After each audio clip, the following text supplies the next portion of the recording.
made me realize that, like, okay, the big bad world isn't that scary. Like, it's not something to fear, actually. And I can actually, life as a cyclist, not that I ever got to the level of, these girls who were doing the Tour de France Femme avec Zwift, but like life as a cyclist is is on the road a lot. Whereas I was lucky that I'd had time to like feel what it's like to have a home and work a steady job and work a 9 to 5 or an 8 to 4, whatever it is. So I don't feel like I was ever that afraid of what was after cycling. I was wary of like, what's the payoff here? I'm not earning that much money, for sure not earning that much money. I am risking my life actually when I'm doing these races. That was something I was, kind of aware of, that actually cycling is one of the most dangerous sports you can do. People die doing this. I think it's having that kind of dogged determination and almost a naivety that serves me, because I don't know how far I have to go, and I will be naive in not knowing how far I have to go. I'll be like, let's get started. Who knows where the limit is? I should have died. Statistically, that speed, like a 90 km/h impact, you die. I didn't die. Thanks for joining. Um, Before I start, I'm going to do the classic. Please like and subscribe because it helps me bring good content and great guests like who we're going to speak to in a second. This episode is also sponsored by Engine Health, which is a fitness and rewards platform that helps you track, monitor, and plan all of your exercise. That the link will be in the description below, so go and take a look there after this. Welcome back to Who Am I Now podcast. I am here with Imogen Cotter. Thank you so much for joining us. Please tell everybody first just a little bit about who you are and why we've got you here on the podcast. So I am a former professional cyclist, which, yeah, would explain why I'm here. I was a cyclist until I stopped racing about 2 years ago. No, yeah, about 2 years ago now. My goodness, it's time flies.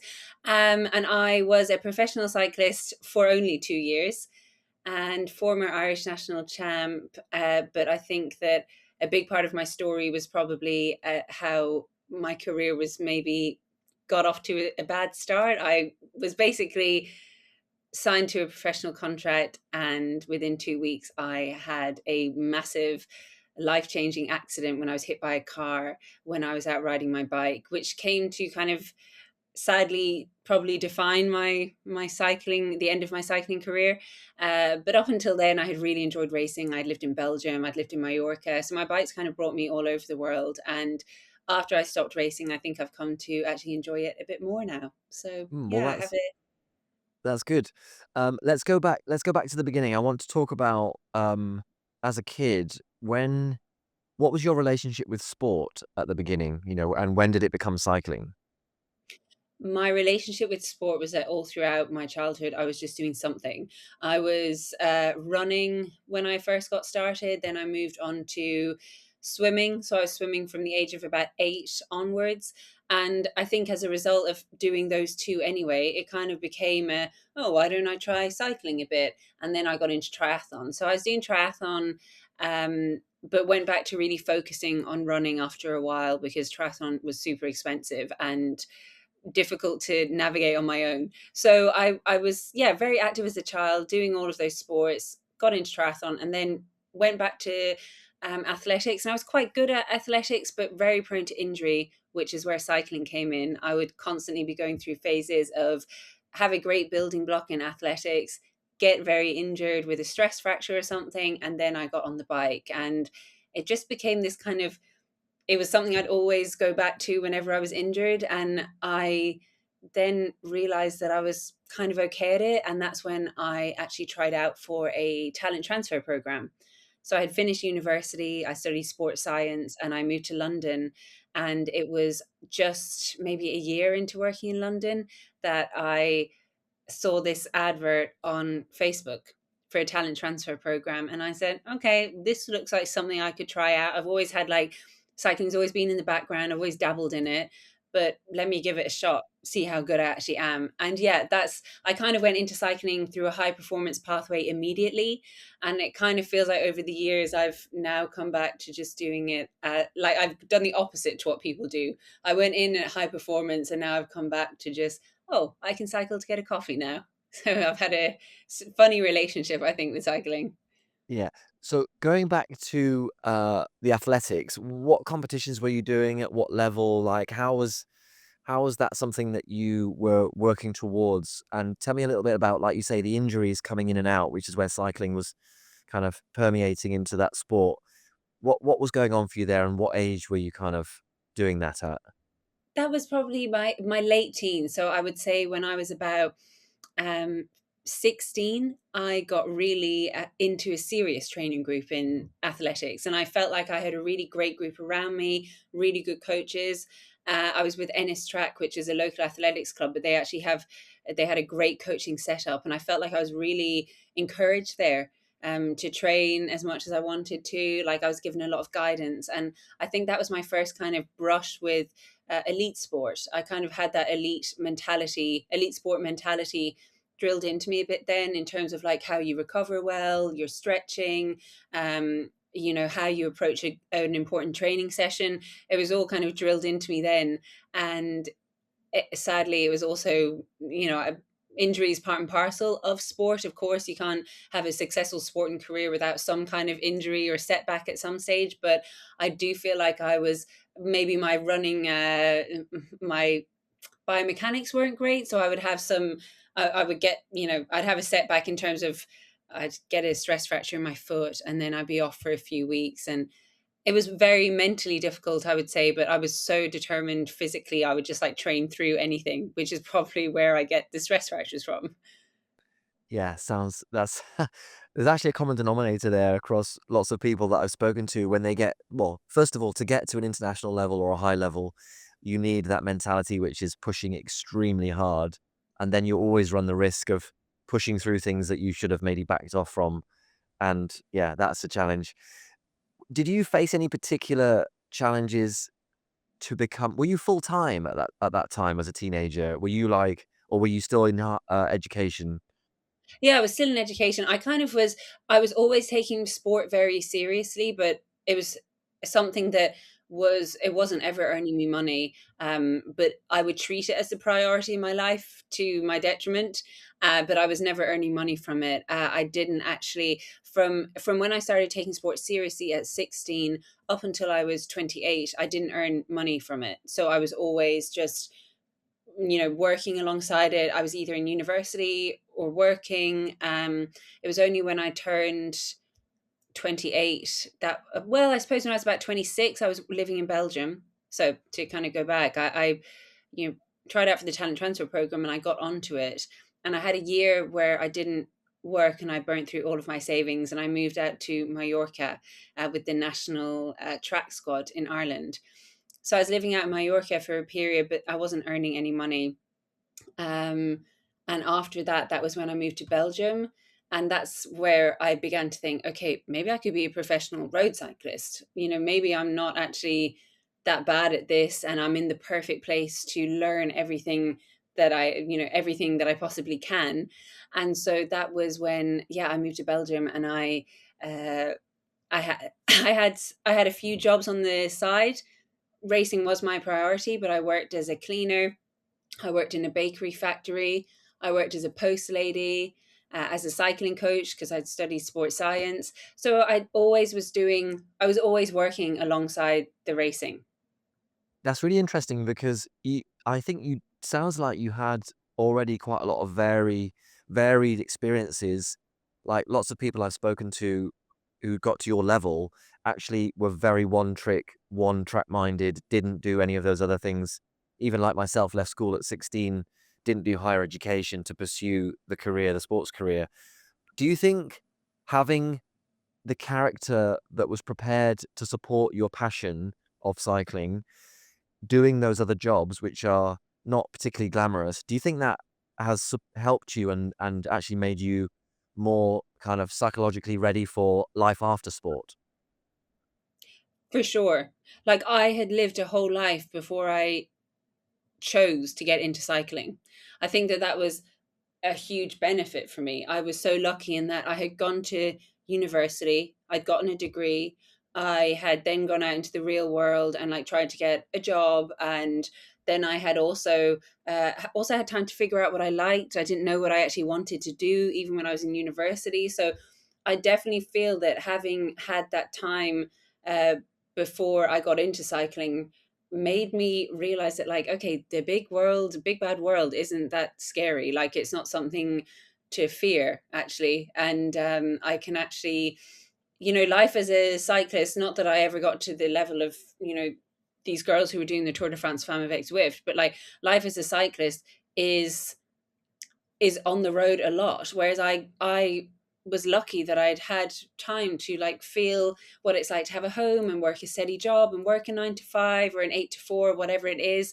So I don't feel like um I was ever that afraid of what was after cycling. I mean, I think that's probably a luxury lots of people haven't had the benefit of, or for one reason or the other wasn't there. Were there any surprises for you once you were getting into cycling seriously and it was being a full-time thing for you? Were there anythings that you experienced that were a surprise, like you weren't sure that's what it was going to be like? And did that change your perspective? Like, had your career gone on longer, how do you think you would have felt about that?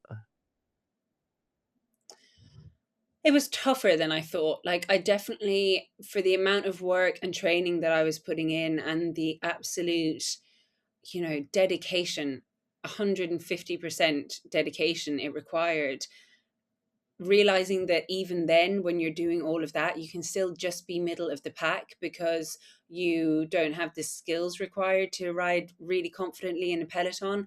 I think that was something that for me almost felt unfair. I was like, I'm training so hard for this, but because I picked up the bike so late in life, it's never going to come to me as naturally as it comes to somebody who's grown up in the Netherlands or in Belgium riding their bike since they were 5 years old. So I do think that sometimes I was wary of like, what's the payoff here? I'm not earning that much money, for sure, not earning that much money. I am risking my life actually when I'm doing these races. That was something I was, kind of aware of, that actually cycling is one of the most dangerous sports you can do. People die doing this. Was I happy to do that? It was something that was kind of on my mind, in the background. But then once I'd had my crash and returned to racing, I was like, this is kind of crazy. We're risking our lives and we're earning so little. And we're so happy for the opportunities. That's what I think is something you see quite often in women's cycling, because you don't see it as much in men's cycling because they're financially, it's obviously a lot better for them. But we aren't earning enough, I felt like, sometimes, to take these massive risks. And if something awful does happen to me in a race, what's the support? Is a team going to be there for me, getting me into like brain specialists if I have a traumatic brain injury? Is a team going to be there, you know god forbid, like helping me get reconstructive surgery or whatever it is? Is that covered by a team, or am I going to be left with the aftermath of everything? So it just became, I became more aware of like the risks and weighing them up as an adult, rather than like as a young athlete with this naive mindset of, I'm going at this 150%, nothing else matters. I became aware of everything surrounding the world of cycling. It's so interesting listening to you speak because it's so relevant, and I think a lot of young athletes are blocking that out to not look at the ugly side, the dangerous side of their sport, in order to retain the focus and passion and love of it. Because actually, if they really did look at it, then you look down the side of the ravine as you're going past it at 70 k's an hour. It's not a nice, it's not a nice feeling, and you are literally centimeters from those risks all the time. Um, but I want to kind of, I think it's really interesting that you pointed that out actually, and relevant to everybody that is potentially going to be listening to this. What are some of your kind of best experiences on the bike? My best experiences on the bike, I would say I have a few that like stand out to me as bike rides that I'll always remember. Obviously, like when I won the nationals, it was an amazing, incredible feeling. Um, And I think that obviously, like if I was to look at results wise, that would be like my highest moment, and such a the kind of period building up to that was such a great time where I was feeling so strong and confident on the bike. But I as you said that, like one moment in particular just came back into my mind, and it was like maybe 2 or 3 months after I'd had a massive head-on collision with a van, and I got back on the bike with a crank shortener, so I couldn't even do a full pedal stroke, but I was able to ride my bike outside. And I remember riding around a small square that was outside a cafe bike shop where they just attached the crank shortener, and just crying. Like, what a feeling to actually get back on my bike after thinking that had been taken from me. um that those are the moments that really, and that's a moment that I remember so dearly, because it could not have happened, and it happened because I fought so hard and I was so dedicated to get back to it. So they're equally special to me, and I'm equally proud of both of them. Wow. Yeah, that's very moving, and I can really feel what you're saying there and the achievement that he would have taken just to get back to do that little lap around the square. What was the support system you had around you, like personal friends, coaches, and who were they and what were they like and how did they help? I When I I guess first got into cycling, sorry, I'm speaking before the accident, so like your general exercise physiology and psychology. Who was looking after that for you? I had a great coach. It was Dig Deep Coaching. They're actually like the coaching partners now of Canyon Shram. Or Canyon Shram's under crypto. Oh no. Anyway, whichever that team, I think they've dropped under crypto now. Um, they were my coaches, Dan from Dig Deep, and I turned into a tank when I was coached by Dan. I was so strong. So he was my coach. I'd say in terms of like I had a good sports psychologist as well. So I was going to Anne Marie, and I can't remember her name. Anne Marie, she's actually a golf sports psychologist. I was going to her quite often. Anne Marie Kennedy, she was probably sick of hearing from me, but I really struggled a lot with my fear in the peloton, and she was a massive source of help for me. Um, and I've always just been really lucky in that my family are totally supportive. My dad is obsessed with cycling, so really was so interested in the performance side of it. But my sisters and my mum don't know. My mum would know a bit about cycling because of me, but they're not super interested in it in the way that my dad was. But that was so refreshing for me. That was the support I needed in terms of like, Imogen, we don't actually care that much about how many watts you pushed on the bike. Like, what, how was your day? And they would always like put things into perspective for me so well. Like they would always say to me, if I was like, oh, I fucked up the race, I'm not happy with it, I'm beating myself up about this, they'd be like, did you start?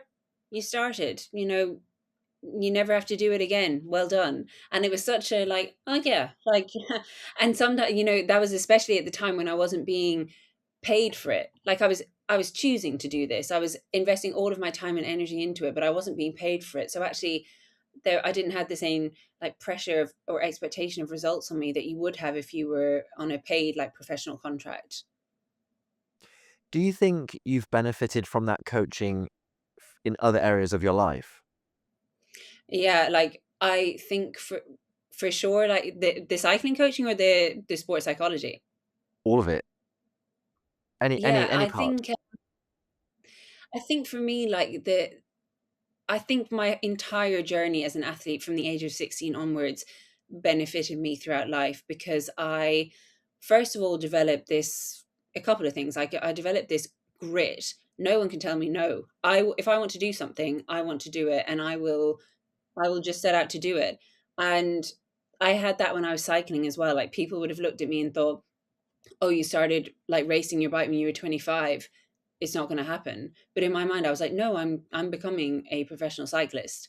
I think it's having that kind of dogged determination, and almost a naivety that serves me, because I don't know how far I have to go, and I will be naive in not knowing how far I have to go. I'll be like, let's get started, who knows where the limit is. So I think it definitely teaches you in that regard, like how to believe in yourself. Like if you've had such moments of doubt in sport, you can actually, and then you get a breakthrough. You can apply that in normal life as well. Like at the moment, I'm trying to become a, I'd love to do TV presenting. I'd love to be on like Eurosport one day or TNT. You know, I really want to be talking about cycling on the TV. And like I have this idea of that happening. And I always have this kind of, this hope that it's just around the corner. Like in cycling, when I was racing, I would always say to myself, oh, it's always darkest before the dawn. Like if things are going tits up and I have really bad races again and again and again, I'll have a breakthrough. And I fully believe that I can apply now that same logic because I've seen it pay off in cycling. I applied that same logic to my sports journalism career. Like it will pay off one day. I will get to do what I want because I just won't give up. And yeah, I think it really served me in that regard. I think that's really interesting what you're saying, and it's making me think of something that I believe cycling is a great analogy for life because more than other sports in many ways. So you never know when you're going to win or lose by a centimeter or when it's going to matter. So you end up starting to obsess about centimeters at the beginning of the race because you don't know when the energy saved in that small decision that you made to go left to the roundabout or right to the roundabout or change gear now or little ring or big ring. Do you know what I mean? All of those things. And then you get to a situation where you made the break by like zero point 0.5 of a second and then you're in the front group, or you sprinting for the win and you just had enough energy to push the last 50 meters, and that was energy that you'd saved through the race all the way. And I think life is like that too. You never know when you're going to get the breakthrough, but you always have to kind of put yourself in the place to be available for the breakthrough when it arrives, which we none of us know when it's going to happen, kind of thing. And I feel like your attitude is totally applying that same philosophy. Like, if there's a break coming, Imogen's going to get it. Yeah, yeah. I feel exactly the same. Like you develop, because in cycling you can lose way more than you can win. Like it's so much more common to lose than to win. And you just kind of develop this thing of, okay, if it didn't happen this time, it'll happen next time. So I think it's really, it stands to cyclists, for sure, post career. Yeah. Who who are you inside your own head to you? Like, who are the voices that you manage? Have they taken time to wrestle into a positive mindset, or have they always been very optimistic, positive, and encouraging? It's funny, like I would say that I'm somebody who doubts myself a lot. Like I doubt, I can doubt myself a lot, but I've also got this overriding image of myself achieving things. So it's like I'll have, it's kind of like balancing two things, but I will have, for sure, I'm human. I have a lot of self-doubt. Am I good enough? Am I confident enough? If I get the opportunity, will I actually show myself, blah blah blah. Um but at the end of the day, I think my underlying belief is that I work hard enough to achieve it if it happens. And I'd say, like, who am I inside my own head? I I'm kind of trying to bring both of those things together. I'm working on it a lot, like, to allow myself to let that thought of doubt in. Okay, of like, okay, if I got the opportunity and I got on stage or I got to be in front of the camera, I'm actually a nervous, kind of shy person. And that's okay. Like both of those things can exist. I can bring my own voice to the world of cycling and my own opinions to the world of cycling. And I know enough to, for my opinions to be valid. Like, um, and just kind of not putting pressure on myself to be somebody that I'm not. And I think my relationship in cycling and with cycling has evolved, in the past few years massively. I never thought I'd be at the stage where I didn't have to train every day to feel like a cyclist. I think I'm at this time in my life, I'm trying to let all of the versions of me coexist without putting a lot of pressure on them to like battle with each other. It sounds very healthy. What what did you have? How could you imagine like so imagine from the time your accident happened, what did you envisage for the next 5 years on from there? Where would you have been had that not happened? Yeah, it's so funny because like I truly believed and I felt that at that moment in my life I was at this kind of I could almost feel it, like the world was at my feet. It felt like such a powerful moment in my life of something big is going to happen. And I really felt like I had been able to get my fear under control a bit. I was journaling a lot, doing a lot of sports psychology, and finally kind of believing in myself for the first time of, okay, I've worked hard enough to deserve to be in this peloton, in a professional peloton, and I'm going to make the best of the next few years. I'm going to be a world tour cyclist. Like, it wasn't an option. Even after the crash, I was still like, yeah, I'm going to be in the world tour. Like, I wanted that so badly. And I think it would have been so different to how it was. Like, now it's actually coming up on, it will be 5 years in January. And I can say, I can say now that I'm really happy with where the last 5 years have gone. Even if I went through a lot of difficult times in the last 5 years, I feel super happy with where I'm at in my personal life. I feel really happy with my relationship with cycling. It feels like the most balanced that it's probably felt. My relationship with sport feels the most balanced that it's felt in my, since I was 16. Um, I just feel, yeah, it's not to say that I wouldn't change anything, because obviously I went through really difficult periods, like, of depression after I had the crash, and I was recovering from that. Obviously, you don't want to ever go through that, but the person that it made me, in terms of how I can treat others, treat myself, and kind of rationalize the world of sport, I wouldn't change that. So I think I'm quite happy with where I'm at now, 5 years on. That's a really powerful place to be, especially having gone through what you've been through and the shock of it all. Can you can we go back there to that day? I think was it the 26th of January, 2020, was it 22? 22, yeah. Yeah, and just, like, talk us through that experience and then the aftermath of the next couple of weeks kinda thing. Yeah, so I had just moved to Girona. I had been like, okay, I've signed this professional contract. I live in the west of Ireland normally, so like, let me base myself somewhere really good for a winter so I can see actually how I can benefit from being in a, not in the west of Ireland. um, so I moved to Girona on the 1st of January 2022, and yeah, I just loved it immediately. I was like, this is where I needed to be.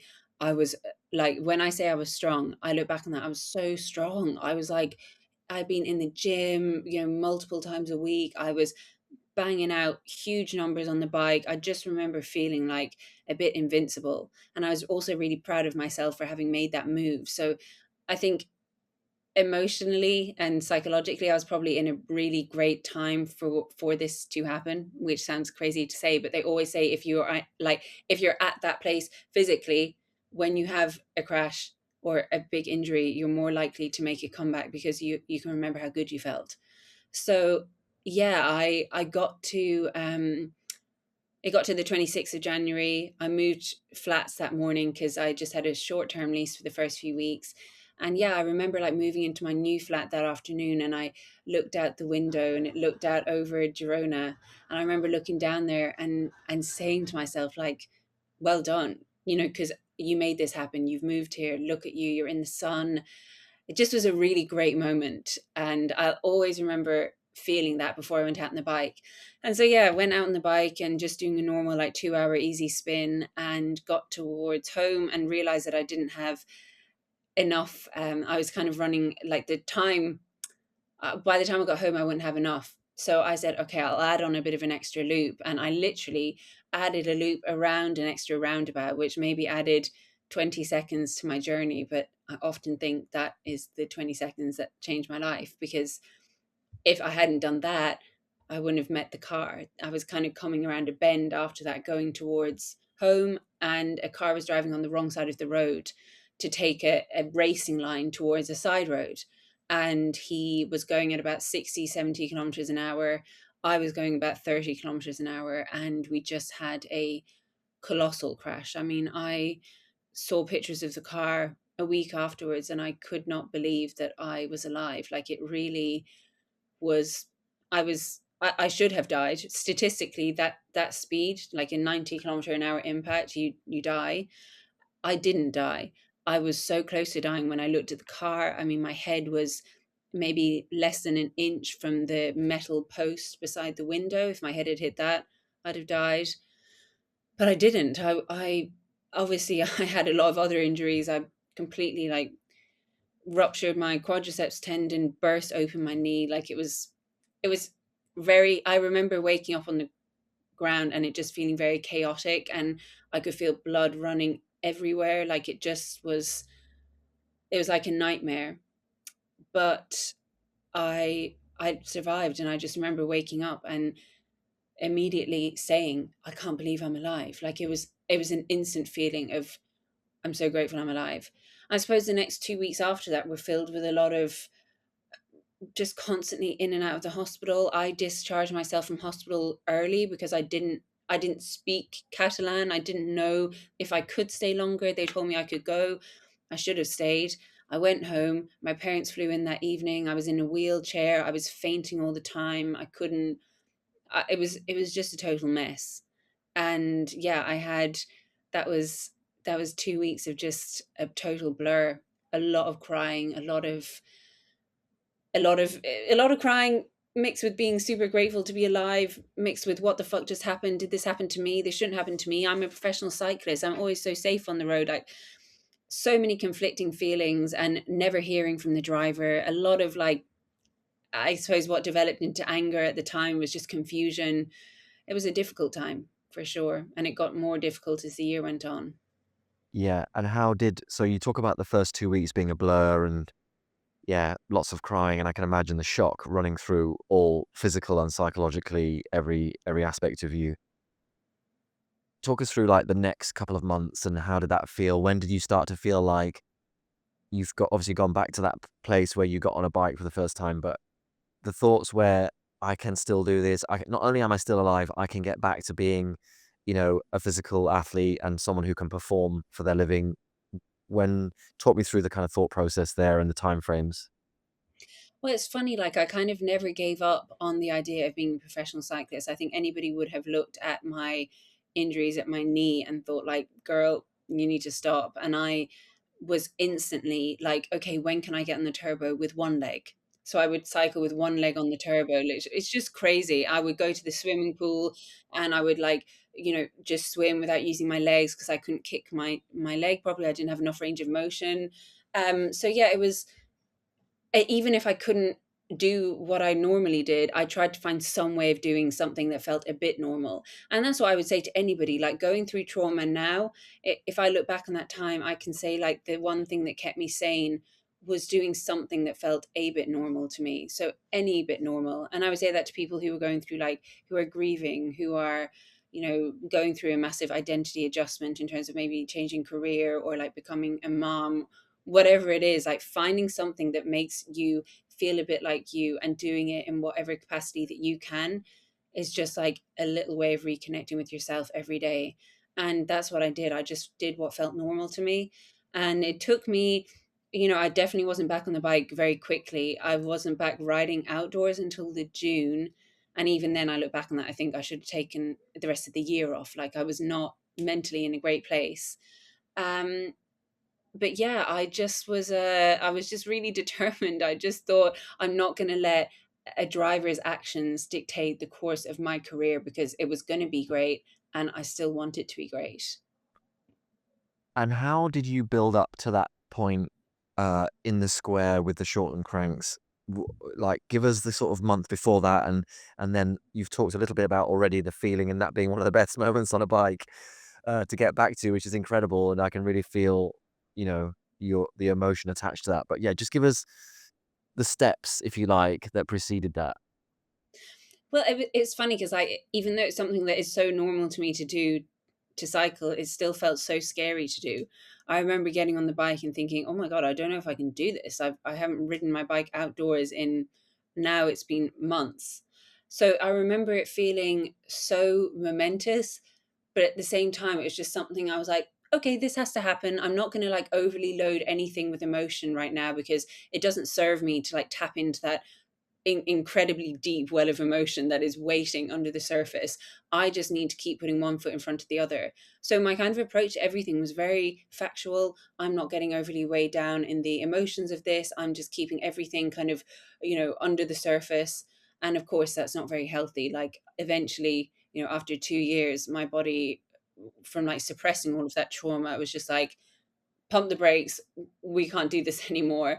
But I think at the time it was just, for me, I didn't allow things to become very momentous. I would just keep putting, one foot in front of the other, what feels normal to me. So yeah, I would say it wasn't really a big build up to it. Interesting. Was there as much to overcome psychologically, like the fear of going outside again? Was that as much as the physical recovery? Because I can uh, imagine, like, a car coming out of nowhere, being in the place that it shouldn't have been. I mean, the worry or the post-traumatic stress that that's gonna give you around every corner and every roundabout, like, that's not gonna go away overnight, is it? no, no, I definitely. So it's funny because this is, I learned this, like the thing about post traumatic stress disorder is it only comes post everything.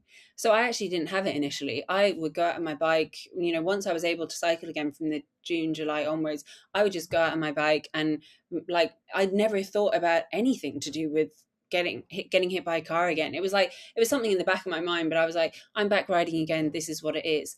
And then, like I say, it was like 2 years after, and I just had it happened to me in a race. Actually, it was where I had this moment of, oh my god, I can't do this anymore, this is risking my life. And that was when I started therapy for PTSD. And How yeah. sorry to interrupt. How Yeah. far after the accident was that time when you went to the PTSD, uh, therapy? it was 2024. Yeah, so I continued so I recovered all through 2022, raced again in 2023, started in 2024, and I just realized, like, maybe 5 months into the year, oh my god, I can't do this anymore. And yeah, that's when I stopped racing in April 2024. That's so interesting, and I'm learning a little bit about how post-traumatic stress can show up, because that's gonna be really confusing to some people with the expectation that post-traumatic stress happens immediately after the trauma. But if it Mm, can have a delay of a year or 18 months or 2 years, that takes some real reflection to connect what the feeling is to what the root of that feeling was, that you've yeah. literally just uncovered. And I mean, did that take how much thinking and reflection did it take you to join those dots together, or was that professional help, or how did you get to that? Yeah, I mean, so what had happened with me was that I was having surgeries all throughout 2022. So I didn't kind of have a chance to, I wasn't starting my recovery. It didn't feel like anything was post until the end of 2022. That's when I had my final surgery. And then in 2023, I still felt like, oh, this has just happened to me. So it still doesn't feel post. It was only a year ago. I think that then when I got to 2024, the reason I was able to realize that, okay, now I'm developing PTSD, obviously it was through like a lot of therapy. I started with, I had actually been diagnosed with PTSD by a therapist that I was just going to quite casually in 2023. But it was in 2024 that I started really having, like, I would say, panic attacks, and crying a lot on the bike, and realizing how scared it was making me. And I think being able to connect those dots, and talking to a therapist, I remember saying to her, I feel like maybe I'm putting myself backwards when I go and race. And she was like, you are, like, you are triggering your body so much. You've had this massive trauma. You're triggered by loud noises. You're triggered by tires squealing. You're triggered by things going quickly past you. You're triggering yourself every time you get in the peloton. And I think it took somebody saying it to me. Again, it's that athlete thing of pushing through everything, pushing through physical, mental. You just keep going because it's one foot in front of the other. It took someone saying it to me for me to realize, holy shit, I'm actually hurting myself here. Was that the moment you thought maybe cycling is not the right thing to be doing anymore? Yeah, I had this really clear moment. I was in Valencia, and it was stage 2 of the Setmana Ciclista Valenciana, and on stage 1, I'd had a really, horrific night, I would say. I'd done the race, finished way back from what I'd expected, and I spent the entire night, like, awake. I couldn't sleep. I kept imagining myself dying on the bike. It was just really terrifying, actually. And I was awake all night thinking, oh my God, tomorrow something awful is going to happen. I'm going to have a crash. I'm going to be paralyzed. I'm going to, everything was going through my head, and I didn't sleep at all. And I was having very, like, vivid flashbacks. And then the next morning, I remember I started the race and I was in the neutralized section, and I was just behind the car, and Marianne Vos was to my right, who was just having a chat, was just chatting with her friends, taking her jacket off, grabbing something to eat. She was so relaxed. And I looked down at my hands, at my arms on the handlebars, and they were fully shaking. Like I couldn't even hold my handlebars properly. And I just had this moment of thinking, this isn't right. Like this is so not right. So I started, as soon as the flag dropped, I wanted to get out of the peloton. So I attacked immediately, and I got in a break, and I was up, out in front of the race. And anyway, after a while, after like 30K, we were caught back. And so now I understand that what happened, you have fight or flight, and then you have freeze, like when your body goes past fight or flight and you just like shut down. And basically that's what happened to me. We got caught back, and it was just like the lights went out. It was like my body just said, please stop this. Like I'm so exhausted. I couldn't push 100 watts. I was just on the bike, like, and I got like, I cycled on my own for another, I'd say 80K. And then the broom wagon collected me. And I was just, I wasn't even emotional. I wasn't even crying. I got into the car and I was like a zombie. And I got back from that race. I went back the following day to Girona, because I didn't start the next day, obviously. And I was just like, this can't go on any longer. I'm so unwell. Like in my head, I was like, I'm just not doing well anymore. I can't continue. Who am I cycling for now? I'm not cycling for myself if it's making me feel like this, you know? Do you feel, or do you feel anger to the situation happening to you, and how, while you maintained you don't want that driver to have changed the course of your career, they have definitely changed the course of your life in a profound way, but not all bad. Is there Mm. any, like, and how has that changed over the last few years? Because it's been a while, and do you feel anger or anything to that situation? I would say that, like, I had periods of a lot of anger, and never hearing from somebody who could do something like that to you, you start to like doubt humans. Like, who the fuck does that? It's so different to how I was raised, so different to how I would act in that situation, that it was hard to kind of wrap my head around. But I do think that as time has gone on, that anger has lessened. I've, spoken about it a lot in therapy. I've written letters that I've never sent in therapy. Um, and I suppose, like, something that really stuck with me from therapy was, I said, I'll never understand, like, how could somebody do this and not apologize to me? And my therapist saying, like, thank God you don't understand. You don't have to understand these people. You should be glad that you don't. You never have to sit down with them and share a cup of tea. You're never going to share, like, you don't have to go home to them.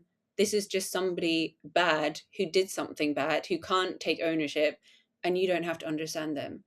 And I think that was really that was like a really healing moment for me, hearing that. Yeah, wow.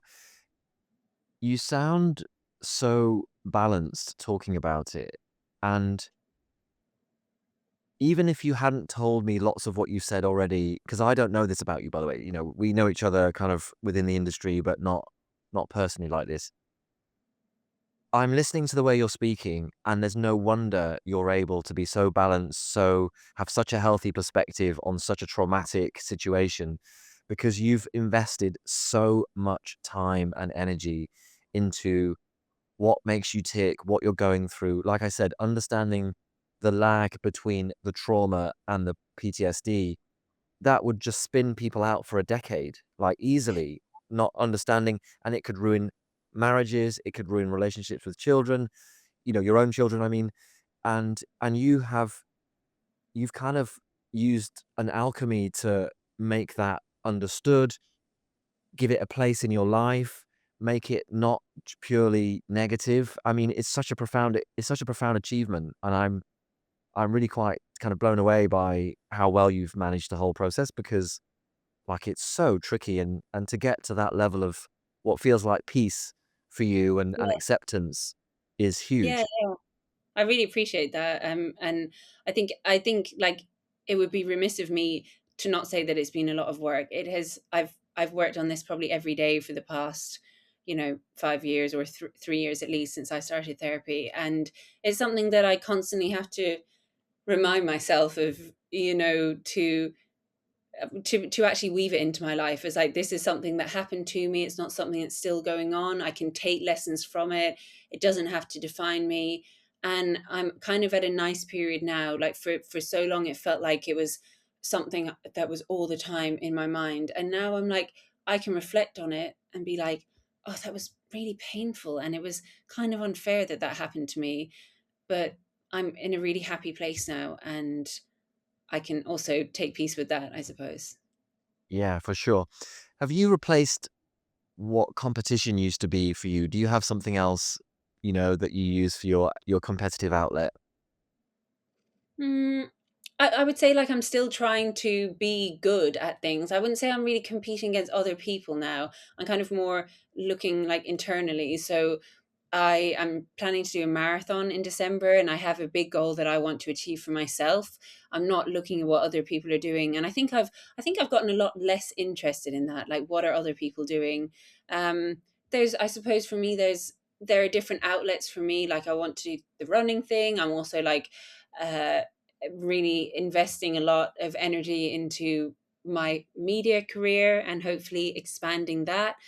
So I think that there are different outlets that I have now that I wouldn't say are necessarily competitive against other people, but I'm really pushing myself out of my comfort zone in other ways. Yeah, I can see that. If competitive racing you and current you met, what would they say to each other? Uh, that's an emotional question. I actually like my first feeling of what I would want to do is give her a hug. I would just be like, oh, like this, it doesn't have to be difficult all the time. Like you should be really proud of what you're doing. And I mean, I just want to give her a hug because I know what's coming as well. I think that's the kind of painful part for me when I look back on old Imogen. I find those reflections really difficult because I know how hard the next, the future was going to be for her in the next kind of few years. That's something that could get me emotional. Yeah, sorry, but, yeah, All good. It's a wow. good question. Just a big Yeah, hug. yeah. Yeah, I like that. I like that, and, I think that probably answers the question so well. Um, what advice would you give someone either going through or having experienced this kind of trauma? What would you tell them?